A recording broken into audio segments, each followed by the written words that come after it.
Martha's piercing scream tore through the stillness of the mansion, shattering the monotonous ticking of the wall clock. "Get out of here, you shameless woman!" she shrieked, her voice dripping with venom and rage. Martha, the housekeeper, who had served faithfully for over 20 years, the woman once regarded as the pillar of the household, gripped Isabella's thin arm and dragged her down the cold hallway toward the small laundry room at the end of the corridor.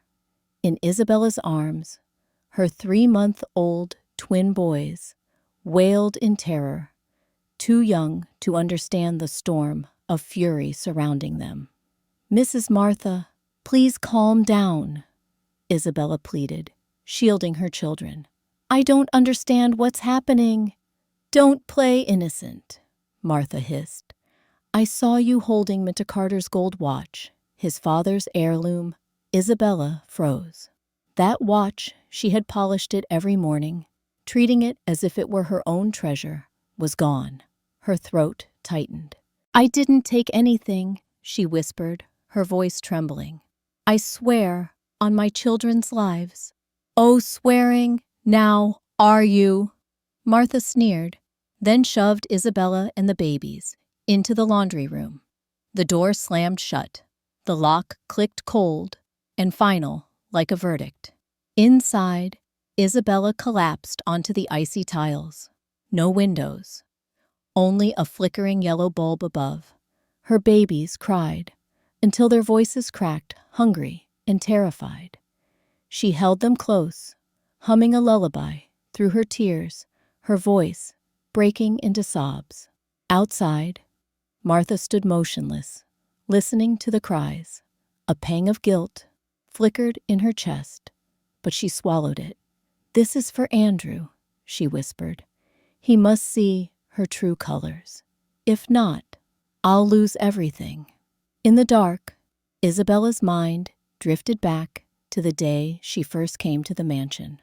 Andrew Carter, a successful lawyer, widowed with eyes both cold and sorrowful, had told her, "This house is the only piece I have left.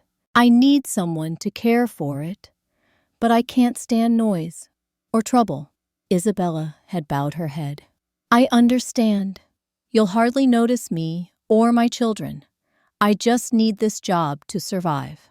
At first, she kept her promise. The house was quiet, spotless. But over time, Andrew changed. He came to the kitchen more often, smiled at the babies, lingered by their crib. Martha saw it all, and jealousy, sharp and poisonous, began to burn within her. Now, trapped in the tiny room, Isabella whispered through her tears, "Don't cry, my little angels. I won't let anyone hurt you. When Mr. Carter returns, everything will be clear." But fear crept into her heart. "What if he believes, Martha? What if he thinks I'm a thief?" The twins' cries echoed down the corridor, turning the once serene mansion into a suffocating prison. Martha waited by the door, rehearsing her perfect lie. Then came the sound of an engine outside. Andrew's car rolled into the driveway earlier than usual, 6 o'clock. Martha straightened her dress, fixed her hair, and whispered to her reflection, "Now." The front door opened. Andrew stepped in, weary from a long day in court. "Good evening, Martha," he said. "Good evening, Mr. Carter." She lowered her head. "I have something serious to report." Andrew loosened his tie. "What is it?" "It's about Isabella," Martha said, feigning regret. "Your father's gold watch, it's missing." Andrew frowned. "Missing? I saw her rummaging through the cabinet in the living room. When I questioned her, she tried to hide something. Later, the watch was gone." Martha's story flowed flawlessly. She had practiced it well. Andrew said nothing for a long moment. Isabella, gentle, hard-working, devoted to her children. Martha, loyal for 2 decades. Who was he to trust? "Where is she now?" he finally asked. "I locked her in the laundry room." She panicked, tried to run. You know how desperate mothers can be. Andrew's eyes widened. You locked her. With the babies. Just for a couple of hours. 2 hours. His voice thundered, slicing through the air. From the end of the hall came the faint sound of babies crying, mixed with a hoarse lullaby. Andrew's face went pale. Give me the key, Mr. Carter. Perhaps we should. The key, he roared. Martha's hands shook as she handed it over. Andrew rushed down the hallway, turned the lock, and flung the door open.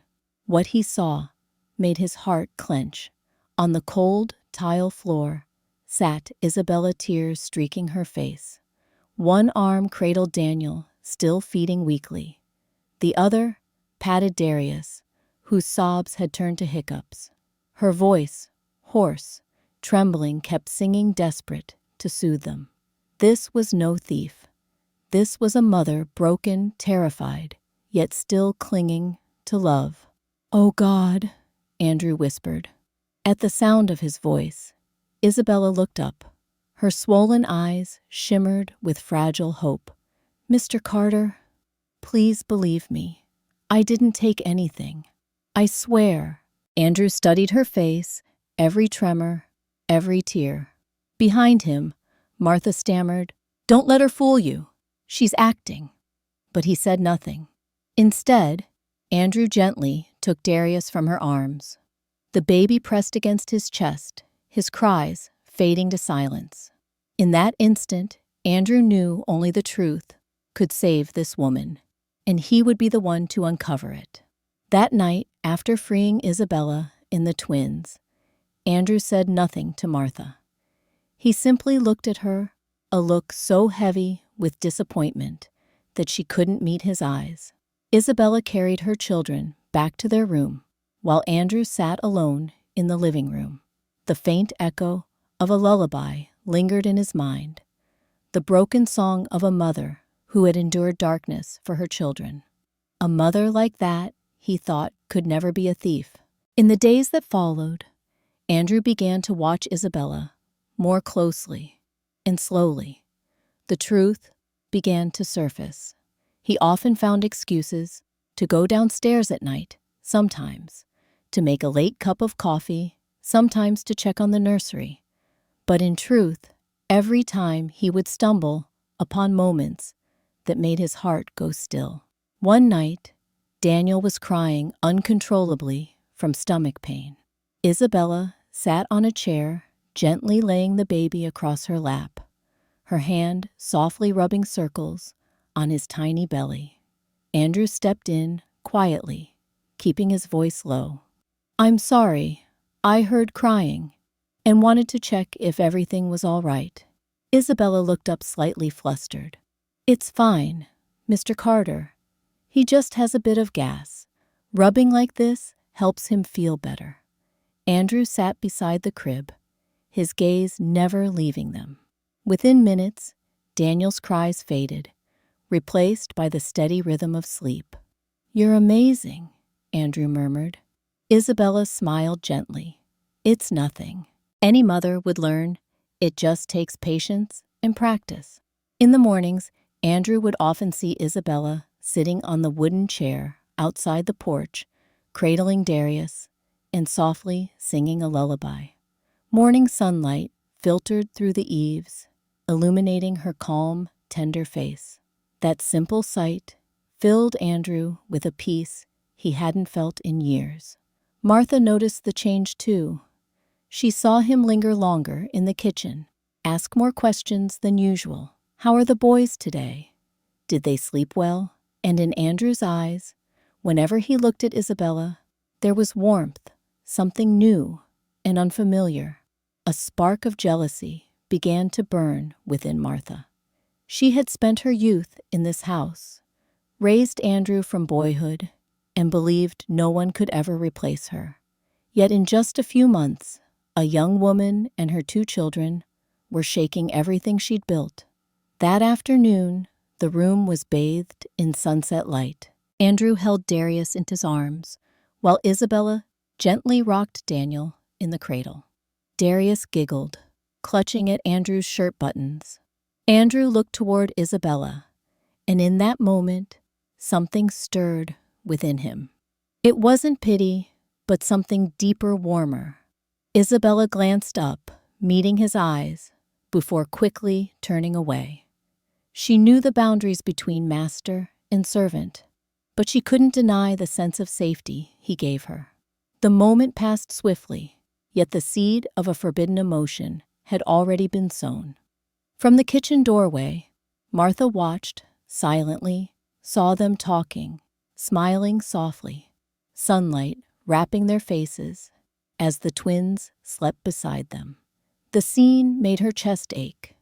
For 20 years, she had believed this house, this man, belonged to her world. Now a stranger was taking it all away. That night, Martha lay awake on her narrow attic bed. If I don't act, she'll take everything, the house, Mr. Carter, even my future. No, I won't let that happen.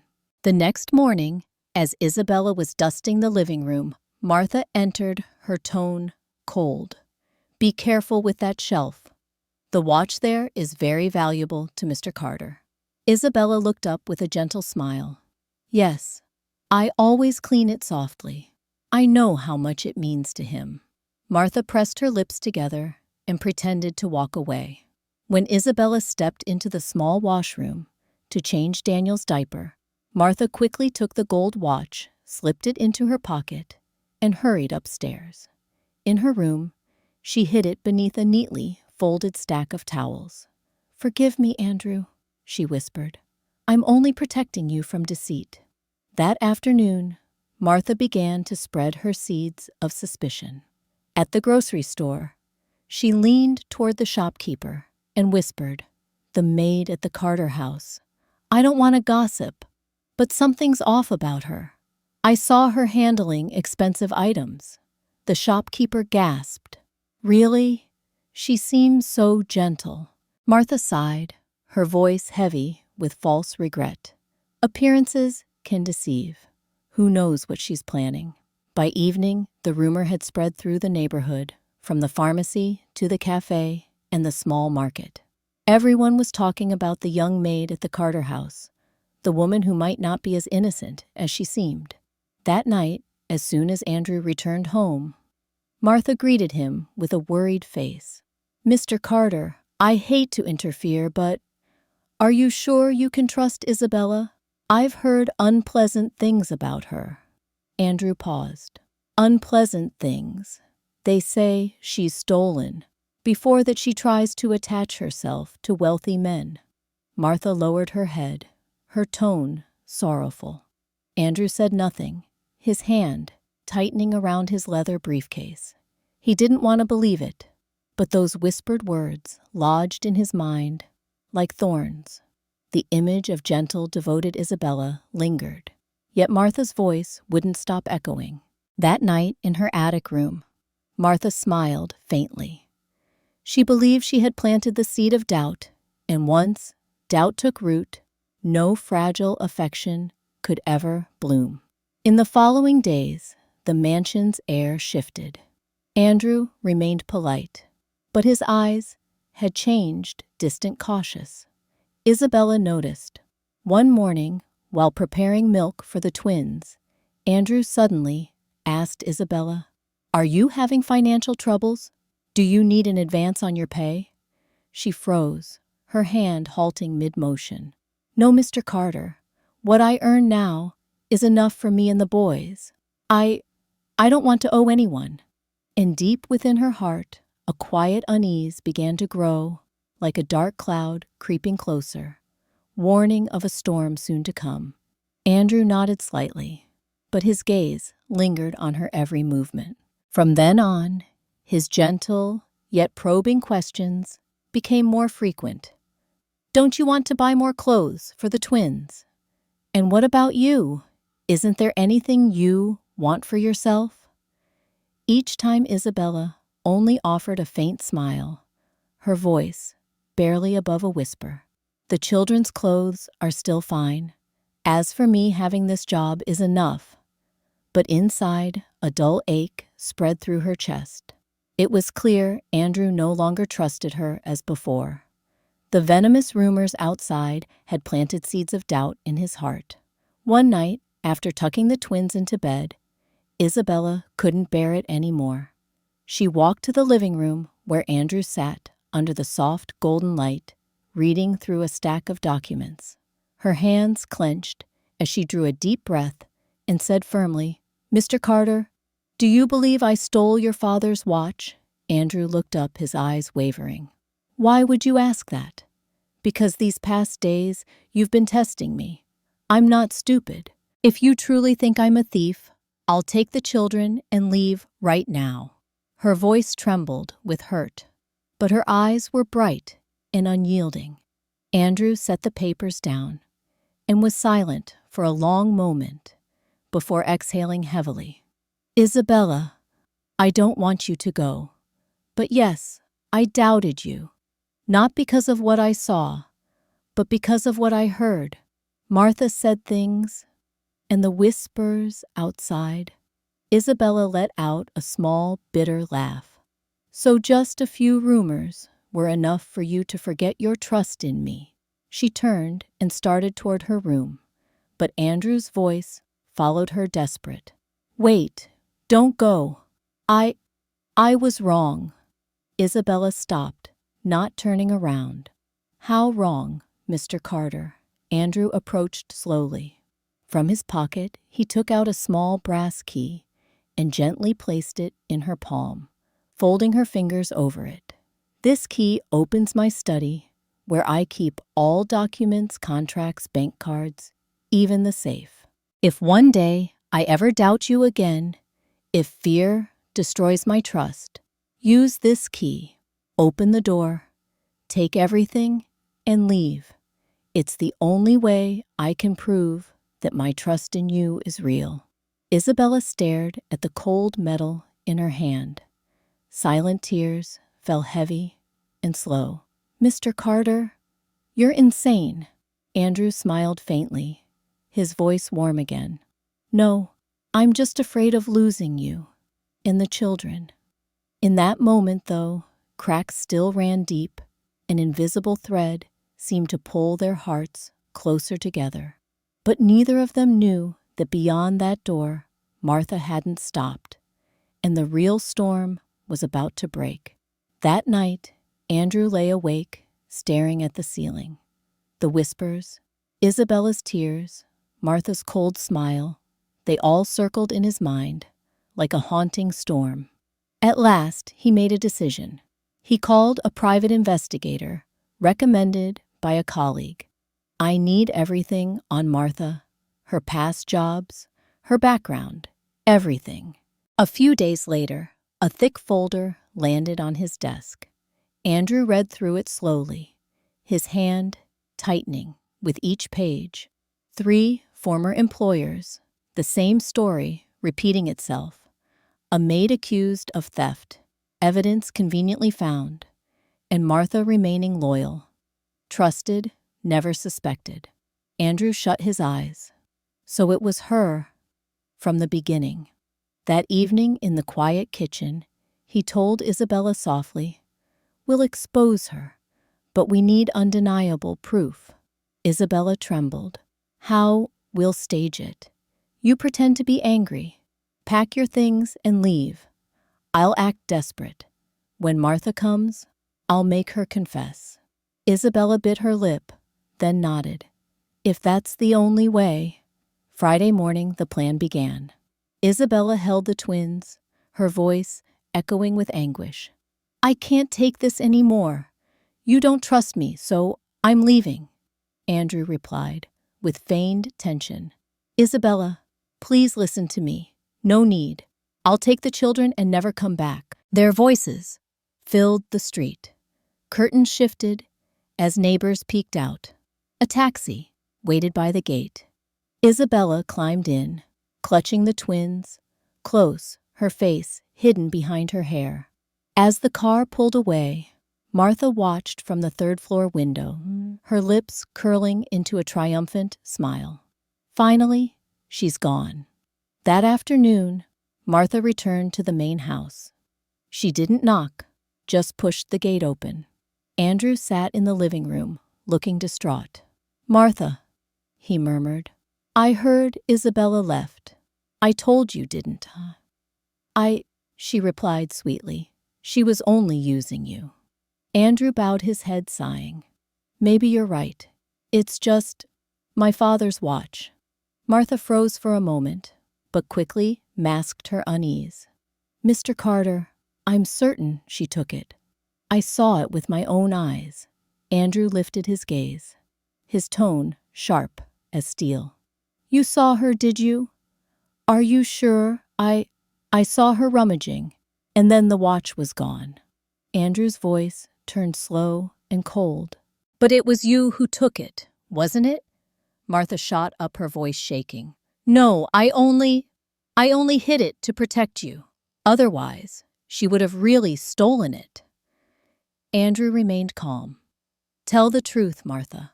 The rumors, the lies, they were all your doing." Martha's face turned ashen. Her hands clenched and trembled.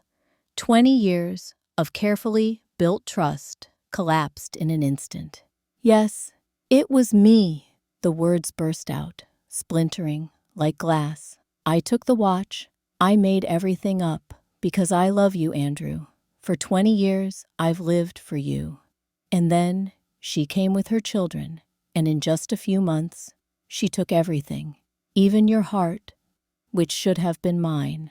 She screamed, her voice breaking with agony and desperation. Andrew said nothing. Slowly, he took out his phone from his pocket. The screen glowed, a red recording icon blinking. Martha froze. You recorded me." At that moment, the back door opened. Isabella stepped inside. No luggage in sight. She carried Daniel in her arms, while little Darius lay asleep in the cradle. Martha's eyes widened in horror. She stumbled backward. No, you left. You were gone." Isabella met her gaze, calm and steady. "No, I never left. And now the truth has nowhere left to hide. Yes, I left. But that was part of the plan," Andrew said, his voice calm yet resolute. "We recorded every word of your confession, Martha." Martha collapsed onto the chair, her hands covering her face. Everything she had tried to hide for decades crumbled in an instant, right in the trap she never knew had been set for her. The next morning, Andrew brought the recording and the investigator's report to the police station. The inspector listened in silence, his brows knitting together. "This is irrefutable evidence," he said. "False accusation, fabrication of proof, spreading, defamation. We'll press charges." Isabella stood quietly beside him, holding the twins close. Her heart trembled, but inside it bloomed a feeling of release she'd never known. She had never imagined justice could arrive so clearly, so decisively. When the trial came, Martha appeared in a pale, gray dress, her disheveled hair streaked with silver. The arrogance she once wore so proudly was gone. When the prosecutor played the recording, her voice echoed through the courtroom. "Yes, it was me. I took the watch. I made it all up because I loved him." The room fell silent. Martha bowed her head, tears streaming down her face. Her lawyer pleaded that her actions stemmed from blind affection, but the judge shook his head. Love is never a reason to destroy an innocent person. The accused has sown pain and put children in danger. In the end, Martha was sentenced to 18 months in prison and forbidden from contacting the Carter family after her release. Outside the courthouse, Isabella grasped Andrew's hand. "I never thought it would end like this." Andrew looked at her, his gaze soft yet steadfast. "No, this isn't the end. It's the beginning for us." From then on, the mansion slowly returned to peace. The laughter and cries of Darius and Daniel filled the halls with new life. Andrew came home earlier each day, not just to rest, but to be with the children and with Isabella. One evening, as the sunset painted the porch in gold, Andrew held Darius in his arms, while Isabella soothed Daniel to sleep. He spoke quietly, "Isabella, there's something I want to ask. I don't just want to protect you as your employer. I want to raise the children with you. I want a real family." Isabella froze, looking up at him. In her eyes flickered both fear and hope. "Mr. Carter, are you sure? I'm just a single mother with nothing to offer." Andrew smiled gently, his eyes warm. "You have everything, a brave heart, and these two little angels. All I want is to be part of that world." Tears streamed down Isabella's cheeks, tears of pure happiness. That day, the sky seemed brighter than ever. The storm had passed, and from its ruins, a new seed of life began to grow, a seed of love and family. A year later, the Carter mansion had completely changed. No more shadows, no more suspicion, only laughter echoing through every corridor. Darius and Daniel had grown running and giggling across the garden, filling the house with joy. And then came the big day, Adrian Carter and Isabella's wedding. The ceremony took place in the garden behind the mansion, surrounded by blooming roses. Isabella wore a simple yet elegant white dress, holding a bouquet of daisies. Adrian stood beside her, in a gray suit, his eyes brimming with love as he looked at her. Little Darius and Daniel, now almost 3, scattered flower petals into the air, laughing gleefully. The garden rang with joy. "Adrian Carter, do you take Isabella as your wife, to love and cherish her all your life?" "I do," Adrian said firmly. "And you, Isabella, do you take Adrian to raise your children together and build a family with him?" Tears shimmered in Isabella's eyes. "I do." They shared their kiss to the sound of joyful applause. A few months later, Adrian completed the legal adoption of Darius and Daniel. In court, the boys didn't fully understand what it meant. But when Adrian opened his arms, they ran to him shouting, "Papa!" Isabella broke into tears. Adrian embraced all 3 of them tightly, his voice trembling. "From today on, we're truly a family." Time passed, and their love grew deeper. A year later, Isabella gave birth to a baby girl named Zini, her hair soft as silk, her eyes bright as stars. Darius and Daniel ran circles around the cradle, arguing playfully over who would protect her. "She's my baby to protect," said Darius. "Mine too," Daniel chimed in. Isabella watched her 3 children, and Adrian, her heart overflowing with happiness. That family, born of pain, tested by doubt, but built on genuine love, was now whole. Elsewhere in the city, Martha stepped out of prison. Gone was the proud, imposing woman she once was. Only fatigue and gray hair remained. In the long, silent months behind bars, she had more than enough time to reflect on the weight of her mistakes. From afar, beneath the shade of tall trees, Martha stood silently watching. Through the window, she saw Adrian, cradling little Zini in his arms, Isabella smiling gently beside him, while Darius and Daniel ran circles around them, their laughter rippling through the garden like a melody of happiness. The sight was so beautiful, it made her heart tighten, filled with regret, yet strangely at peace. The sunset bathed her silver hair in a warm, golden glow. Tears rolled down her cheeks as she whispered her voice, trembling, "I'm sorry. Be happy." Then she turned away, walking slowly down the path, covered with fallen leaves, each step closing a chapter of her life. Inside the house, Adrian bent down and kissed Isabella's hair. "Do you see?" he murmured with a soft smile. "After everything, we finally have a real family." Isabella rested her head on his shoulder, her arms wrapped around him. "Yes, I know, and I'll never lose it again." Outside, the sunset spread gold across the garden, bathing the faces of those they loved. A scene that was both an ending and the beginning of new happiness. 10 years passed since Martha left the city. Time, like a gentle river, had washed away all storms, leaving behind only laughter and warmth within the Carter estate.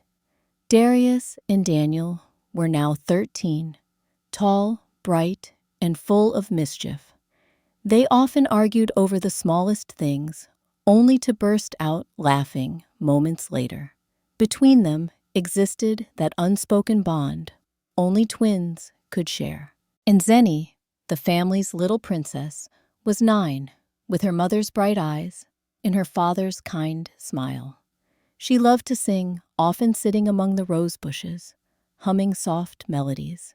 Each time Adrian heard her voice, he would look up from his desk, feeling as though the whole world had just lit up. Though work kept him busy, Adrian never broke his promises. Every evening, he came home to share dinner with Isabella and the children, simple moments that filled their hearts. Isabella, still as gentle as ever, now carried in her eyes the calm of a woman who had weathered every storm. One summer afternoon, the family gathered in the garden. Darius and Daniel chased each other, laughter ringing in the air. Zinni sat beside her mother, reading poetry in a voice as sweet as song. Adrian wrapped an arm around Isabella's shoulders and murmured, "Do you remember when we were afraid everything would fall apart?" Isabella smiled, leaning into him. "I remember. But you turned that fear into the place where I found peace." In that moment, time seemed to pause. Only the scent of roses, the rustle of leaves, and the stillness of love remained. That night, after the children were asleep, Isabella opened an old journal, its pages filled with tears and joy. She stopped at one line, recalling Martha's face.